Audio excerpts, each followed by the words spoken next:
నమస్తే. ప్రజెంట్ మనం మహబూబ్ నగర్ సంబంధించినటువంటి పార్లమెంట్ సెగ్మెంట్లో షాద్ నగర్ బస్టాండ్ దగ్గర ఉన్నాం.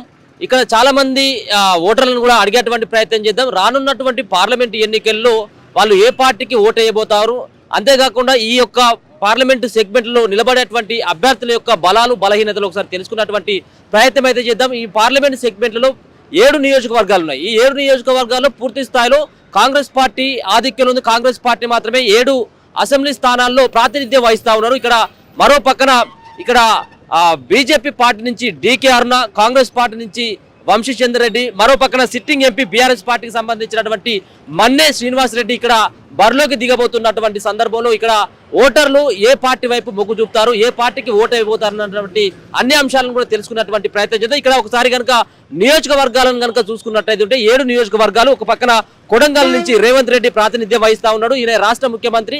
ఈయన కొడంగల్ నుంచి ఎమ్మెల్యేగా అత్యధికమైనటువంటి మెజార్టీతో గెలిచినటువంటి నేత. మరో పక్కన నారాయణపేట నుంచి పర్ణికర్ రెడ్డి కాంగ్రెస్ పార్టీ, మరో పక్కన మహబూబ్ నగర్ నుంచి ఎన్ఎన్ శ్రీనివాస్ రెడ్డి, జడ్చర్ల నుంచి అనురుధ రెడ్డి, దేవరకద్ర నుంచి మధుసూదన్ రెడ్డి, మక్తల్ నుంచి వాకాటి శ్రీహరి, షాద్ నగర్ నుంచి శంకరయ్య కూడా ఇక్కడ విజయం సాధించడం జరిగింది. ఏకపక్షంగా పూర్తి స్థాయిలో కాంగ్రెస్ పార్టీ మాత్రమే ఇక్కడ 7 నియోజకవర్గాల్లో అందరు ఎమ్మెల్యేలు కూడా వాళ్ళే ఉన్నటువంటి నేపథ్యంలో ప్రతిష్టాత్మకంగా తీసుకుంది.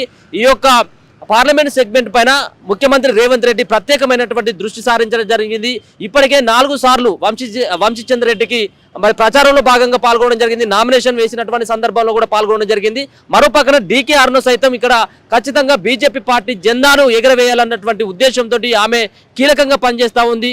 అంతేకాకుండా మొన్న జరిగినటువంటి అసెంబ్లీ ఎన్నికల్లో ఆమె పోటీకి కూడా దూరంగా ఉండి ఎంపీ ఎలక్షన్లో ఎట్టి పరిస్థితుల్లో గెలవాలన్నటువంటి కృతనిశ్చయంతో ఆమె ముందు నుంచి కూడా పార్టీలో గెలవాలన్నటువంటి ఉద్దేశంతో పనిచేస్తూ ఉంది. కొంతమంది ఇక్కడ ఉన్నటువంటి వ్యక్తులను కూడా తెలుసుకున్నటువంటి ప్రయత్నం అయితే చేద్దాం. ఓటర్లు ఏ విధమైనటువంటి తీర్పునిస్తారనేది కూడా ఒకసారి తెలుసుకున్నటువంటి ప్రయత్నం.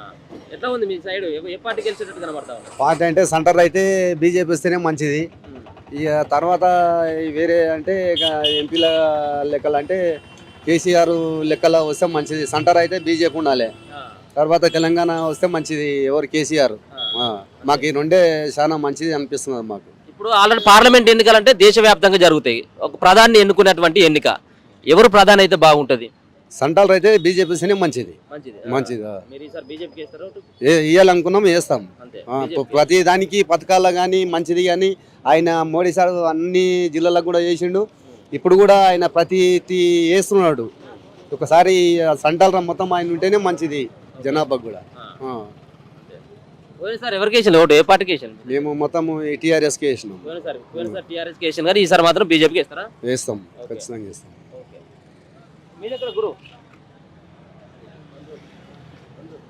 ఎక్కడ ఎక్కడ వస్తుంది, దేని కిందకి వస్తుంది పార్లమెంట్? ఈ మహబూబ్ నగర్ కిందకి వస్తుందా? ఓకే రైట్, తీసుకో. ఈసారి ఎట్లా ఉన్నదన్న మీ కాడ, ఏ పార్టీ గెలిచేటట్టు కనబడతా ఉన్నది?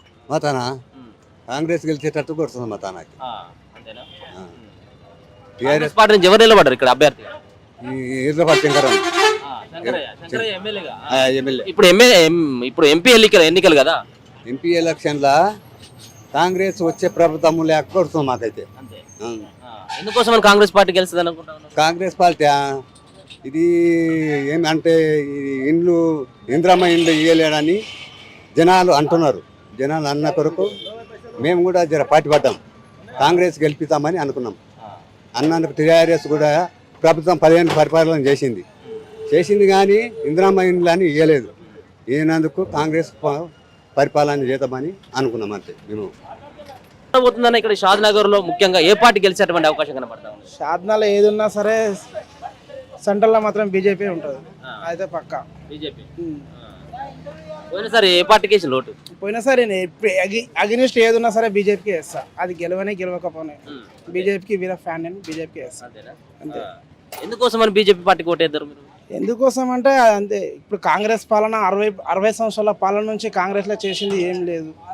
స్కాములు, అక్రమాలు అవి తప్ప ఏం లేదు. దోపిడీలు, వాని పేరు చెప్పి వీడి తిన్నాం, వీని పేరు చెప్పి వాడి తిన్నాం తప్ప ఏం లేదు. చేసింది ఒరిగింది ఏం లేదు కాంగ్రెస్ ప్రభుత్వం నుంచి. వాళ్ళు ఉన్నప్పుడు జరిగిన బాంబు దాళ్ళకి, వాళ్ళు చేసిన అరాచకాలకి చాలు వాళ్ళ స్కీమ్ తీసుకుంటే కాంగ్రెస్ వాళ్ళది. కాబట్టి వాళ్ళ నుంచి కాదు, ఏమున్నా సెంట్రల్లో మోడీ ఉంటేనే మాకు న్యాయం అన్యాయం అని చూస్తాడు ఆయన. అది కాక 72 సంవత్సరాల కళ నెరవేర్చిన చరిత్ర అంటే నరేంద్ర మోడీ గారిది రామ మందిరం. అదొకటి. మొత్తానికి ఇక్కడ మీ పార్లమెంట్ సెగ్మెంట్ లా 7 నియోజకవర్గాలు ఉంటే 7 నియోజకవర్గాలు కాంగ్రెస్ గెలిచింది. మరి ఇప్పుడు ఎట్లా ఉంటుంది బీజేపీ ఎట్లా ఉంటుంది? 7 నియోజకవర్గాల కాంగ్రెస్ గెలిచింది కాబట్టి ఇప్పుడు ఈ ఎంపీ స్థానాల్లో మాత్రము ఇప్పుడు 7 స్థానాలు, ఇంతకుముందు 5 స్థానాల్లో ఉండే దాన్ని ఇప్పుడు 7కు పెంచారు కాబట్టి 7 స్థానాల్లో మినిమం 99% ఒక 6 స్థానాలన్నా బీజేపీ కొట్టుకొస్తుంది అని మా నమ్మకం. ఇక్కడ మీ మహబూబ్ నగర్ లో ఎవరు గెలిచేటువంటి అవకాశం కనబడుతుంది? డీకేఆర్ నక్క గారు గెలవాలని కోరుకుంటున్నాం. ఇంకోటి మోడీ ఉండాలి కొంతవరకు, మా అభిప్రాయం. ఎందుకు మోడీ ఉండాలని చెప్పి అనుకుంటున్నారు? ఎందుకు అంటే ఇప్పుడు నెక్స్ట్ సీన్ వస్తే ఇంకా మన దేశం కొంచెం మారుతుందేమో అని. ఎందుకంటే ఈ కర్ఫ్యూలు కావడం, గొడవలు కావడం తగ్గినాయి అనిపిస్తుంది మాకు. కాబట్టి ఆయన్ని ఉండడం బెటర్ అని మా అభిప్రాయం. అంతే. ఇక్కడ డీకేఆర్ గెలిచేటువంటి అవకాశం కనబడుతుంది. గెలిపిద్దామని సిద్ధంగా ఉన్నాం. అంతే. ఏ పార్టీకి ఇస్తారు ఈసారి ఓటు మీరు? మేము బీజేపీ 10 సంవత్సరాల నుంచి. అంతే. బీజేపీ ఏం చేసింది? బీజేపీ ఏం చేయాలి? ఈ మిగతా పార్టీలు 70 సంవత్సరాలు కాంగ్రెస్ ఉండి ఏం చేసింది?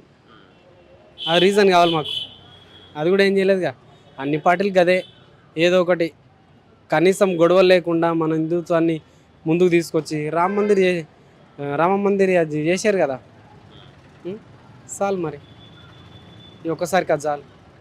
నెక్స్ట్ చూద్దాం, నెక్స్ట్ కూడా మార్చుదాం. ఈ ఒక్కసారి అయితే గెలిపిద్దామని.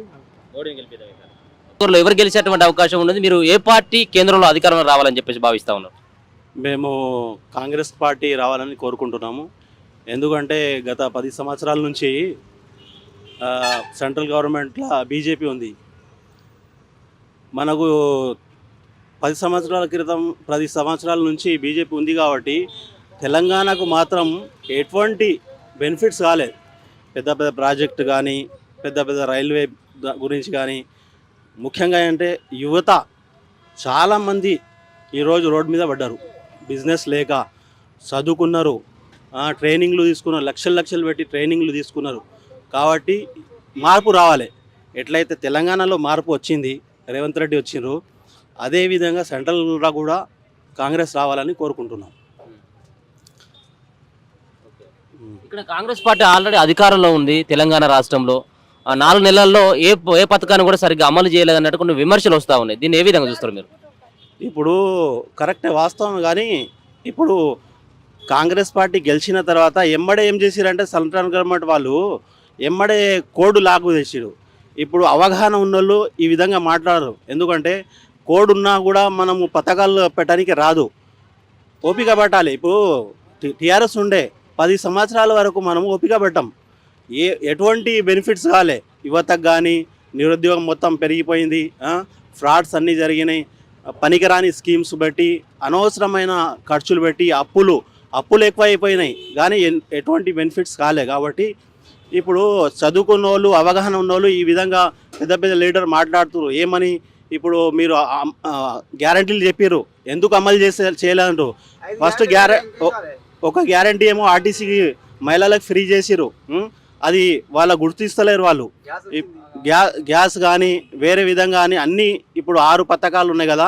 ఖచ్చితంగా రేవంత్ రెడ్డి ఏం చెప్పిండో అది ఖచ్చితంగా అమలు చేసి తీరుతారని చెప్తున్నారు వాళ్ళు. మన ఓపిక పట్టాలి. ఈ ఎలక్షన్ తర్వాత అవుతుందా కాదా?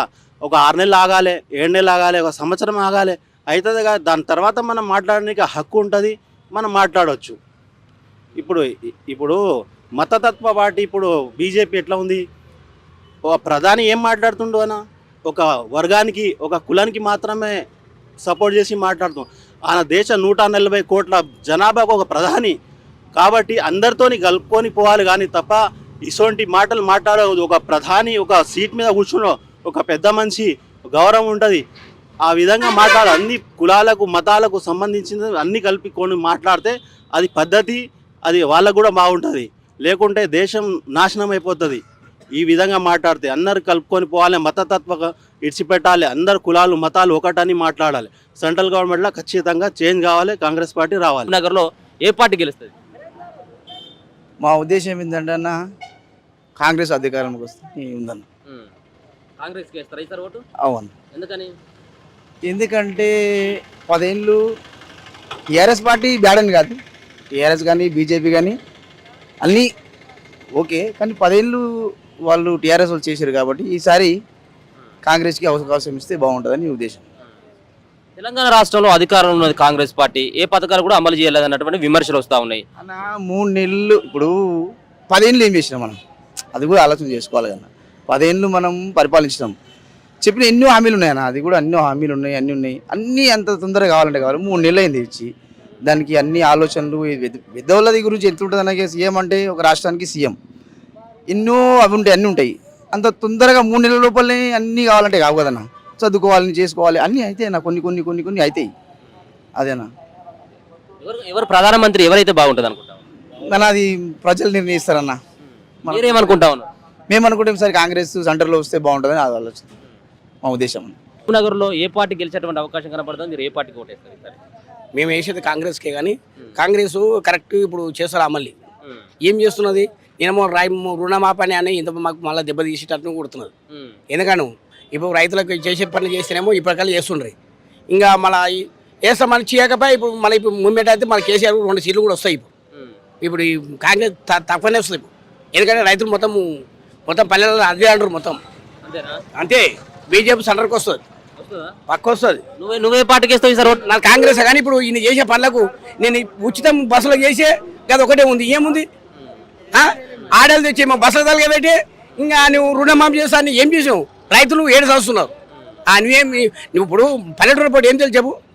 చేస్తాను నాది కూడా, నేను ఫుల్ కాంగ్రెస్ కాదని లేదు, చేస్తలేడు. పల్లెటూరు బస్సులో నేను కూడా బస్సు మాట్లాడుతూ చూస్తున్నా. ఏ లాభం మీనాడు బీజేపీ ఉండాలి, కింద కాంగ్రెస్ ఉంది అలా అంటారు. మాకు చెప్పడానికి ఇదేం లేదు. నాకు తెలిసి అయితే 3 పార్టీలు గవర్నర్ అంతే, ఎవరిని ఏమనద్దు. ఎందుకంటే ఇప్పుడు అరుణమ్మ, డికే అరుణమ్మ మంచి ఫస్ట్ కాంగ్రెస్ నుండి, తర్వాత అక్కడ వెళ్ళిపోయింది. తర్వాత ఇప్పుడున్న శంకరన్న అక్కడ నుంచి ఇక్కడ వచ్చారు. ఆయన అయితే చేస్తుండు, కొన్ని పనులు అయితే చేస్తుండు మా కాడికి. ఇప్పుడు ఉన్నాయి అంటే మన నియోజకవర్గం కాడికి మటుకు ఏం కావాలో మొత్తం అయితే ఫస్ట్ అయితే ఎంపీ ఎన్నికలు, దేశవ్యాప్తంగా జరిగే ఎన్నికలు, ప్రధాని ఎన్నుకునేటువంటి ఎన్నికలు, ఎవరు ఉండాలి? సెంట్రల్ ఎవరు ఉంటే బాగుంటుంది? ఇక్కడ మీ లోకల్లో మహబూబ్ నగర్లో ఎవరు ఉంటే బాగుంటుంది అని చెప్పేసి అనుకుంటాం. మాకైతే మేము అనుకునేది ఏంటంటే మాకైతే కాంగ్రెస్ పార్టీ వస్తే, ఎందుకంటే ప్రభుత్వం ఇది ఉంది కాబట్టి ఇదే ఉండాలి. ఇది ఉంటే ఏంటంటే మనకు కొంచెం అట్లా. ఏ కాంగ్రెస్ వాళ్ళు తెచ్చారా? ఎవడ తెచ్చిండు? ఇప్పుడు ఊళ్ళో నీళ్ళే వస్తలేవు. కాంగ్రెస్ వచ్చినప్పటి నుంచి ఏమంటారు అది నీళ్ళే వస్తలేవు, బోర్ల బకెట్.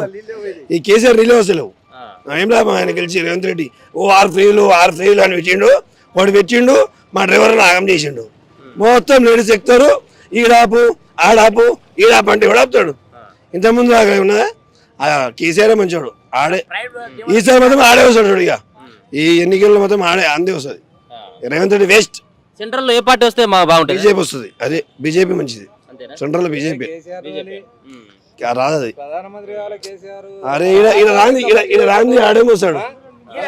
ఆడ బీజేపీ. మరి ఇప్పుడు పార్లమెంట్ ఎన్నికలు కదా, మరి ఇప్పుడు మీరు బీజేపీ సెంట్రల్ లో అధికారంలోకి వస్తే బాగుంటుంది అంటా వాళ్ళు.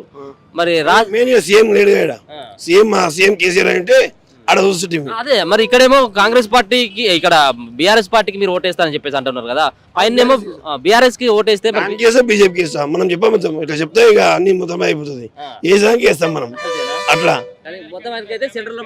బీజేపీ ఇక్కడ ఎట్లా ఉన్నది? డీకే అరుణమ్మ ఎట్లా ఉన్నది ప్రచారం? ఆమెనే గెలుస్తుంది. మామూలు డిస్ట్రిక్ట్ ఆమెనే వస్తుంది. ఈ బస్సు ఫ్రీ వేస్ట్, మీకు ఇబ్బంది ఉన్నది. బస్సు ఫ్రీ ఎవ్వరు చేయరు. ఇప్పుడు కేసీఆర్ చేయడు, ఎవ్వరు చేయడు. ఎన్నికల కోడ్ పోయినాక అడగాలి అని అడిగేది ఉంటే. ఇప్పుడు ఎన్నికల కోడ్ పెట్టుకొని మా ఊళ్ళో నీళ్ళు వస్తలేవు, మా ఇంటికి సర్వీస్ వస్తలేదు, మా అమ్మమ్మ కలపాకిడి పంపిస్తలేడు అంటే కాదు కదా. కోడ్ తర్వాత ఏదైనా మాట్లాడాలి. బీజేపీ చేసింది ఏంటంటే డ్రైవరు ఇప్పుడు యాక్సిడెంట్ అయితే 7 సంవత్సరాలు జైలు శిక్ష 7 లక్షలు. ఆ తెలివి ఉన్నవాడు డ్రైవరు మాట్లాడాడు. బీజేపీ చేసింది ఇది మంచిది అని. ఇప్పుడు అది మంచిగా చెప్పు నువ్వే. 7 సంవత్సరాలు జైలుకు పోతే ఆయన పిల్లల్ని ఎవడు బతికియాలి? వీళ్ళకు అది ఆలోచన రాదు, ఎందుకంటే తెలియదు. చాలా మందికి ఆ జీవో గురించి తెలియదు. ఇప్పుడు లైసెన్స్ క్యాన్సిల్ అయ్యి 6 నెలలు విడిచిపెడతారు. ఆ 6 నెలలు వాడు ఏం చేయాలి? ఈ పని నేర్చినోడు ఇంకో పని కోడు. ఇప్పుడు వాడు ఏం చేయాలి? డీకే అరుణమ్మని గెలిపిస్తాం, ఇంట్లో పోయి కూర్చోవాలి 6 నెలలు. 6 నెలలు ఏం చేయాలి? దొంగతనం చేయాలా? డ్రైవర్ పని చేసినాడు వేరే పని కోడు. ఇప్పుడు ఏం చేయాలి ఆ డ్రైవరు? ఇప్పుడు దాన్ని రద్దు చేయాలంటున్నారా? ఆ? ఆ జీవో రద్దు చేయాలి, చేయమని చెప్పినా కూడా చేస్తలేరు వాళ్ళు. వాళ్ళు దాని గురించి పట్టించుకుంటూనే లేరు, దాని గురించి చెబుతూనే లేరు. ఇండియా మొత్తం డ్రైవర్ మొత్తం తిప్పలపడుతుంది దానికోసం, కానీ ఏవో ఒకటి స్పందిస్తలేరు. వాళ్ళని మళ్ళీసారి కూర్చోబెట్టినాం అనుకో, డ్రైవర్లను అసలే రాని. పార్లమెంట్ ఎన్నికలు కదా, ముఖ్యంగా పార్లమెంట్ ఎన్నికల గురించి ఒకసారి మాట్లాడుకుందాం. ఇక్కడ మహబూబ్ నగర్ లో ఎవరు గెలిచేటువంటి అవకాశం కనబడతా ఉన్నది, ఎందుకోసం? ఇప్పుడు కరెక్ట్ వీళ్ళు అని చెప్పలేమన్నా. ఇప్పుడు ఉన్నది కాంగ్రెస్కు బీజేపీకి ఉంది పోటీ. ఆ రెండింటి మధ్యలో ఎవరు వచ్చినా రావచ్చు. కరెక్ట్ వీళ్ళని మనం ఖచ్చితంగా చెప్పలేము. మీరు ఎవరైతే బాగుంటుందని అనుకుంటారు? నేను వంశీచంద్రరెడ్డి అయితేనే బాగా అనుకుంటాను. కాంగ్రెస్ 10 ఏళ్ళు ఇచ్చినాం బీజేపీకి, ఒక 5 ఏళ్ళు వీళ్ళకి ఇచ్చి చూడాలి వీళ్ళు ఏం చేస్తారో అనేది తెలుస్తుంది. ఇప్పుడు టీఆర్ఎస్కి 10 ఏళ్ళు ఇచ్చినాం, తీసి ఇప్పుడు ఇంట్లో కూర్చోబెట్టినాం. సరే వీళ్ళ ఎన్నికల కోడ్ ఉంది కాబట్టి వీళ్ళు ఏది చేయడానికి అది లేదు. ఇప్పుడు ఇది అయిపోయిన తర్వాత చూద్దాం.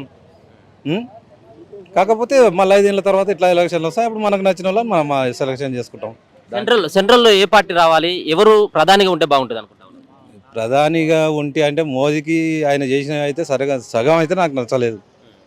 దాని గురించి ఇక వేరే నేను చెప్పడానికి అది లేదు. ఎవరుంటే బాగుంటుంది మరి? ఇంకా అప్పుడు వచ్చింది ఏ పార్టీ వస్తే ఆ పార్టీ కదా. కాంగ్రెస్ రావాలి అంతే. వీళ్ళు ఈ జీవోలకు దీనికి రైతులకు కూడా చాలా ఇబ్బంది. వీళ్ళ తెలియదు, ఈ ఊర్లల్లో దాని గురించి తెలియదు. వాళ్ళు ఢిల్లీలో ధర్నాలు చేసారు, రైతులు మస్తు తిప్పలాడారు. ఏది ఇంతవరకు పాస్ కాలే బిల్లు, ఒక్క బిల్లు కూడా పాస్ చేయలే వాళ్ళు. వాడు ఉన్నోనికి రుణమాఫీలు చేసాడు, ఉన్నోళ్ళకు కోట్లు తీసుకున్న వాళ్ళకి రుణమాఫీ చేసాడు. ఈ లక్షలు తీసుకున్న వాళ్ళకి చేయరు వాళ్ళు. ఎందుకంటే వాళ్ళ బీజేపీ నైజమే అది, ఉన్నోనికి ఇస్తారు, లేనోనికి ఏమి ఇయ్యరు వాళ్ళు. అంతే. ఎక్కడ మీది? మాది రంగంపల్లి. ఎట్లా ఉన్నది పని? ఏ పని మీద వచ్చినావు? అడ్డ మీద కన్నా రోజు వచ్చుకోమ పోక మేము. ఏం పనులు లేవు, 6 నెలలు వస్తుంది. పనులు దొరుకుతలేవా? పనులు లేడు మొత్తం. ఏమన్నా అంటే ఆ పార్టీ ఈ పార్టీ.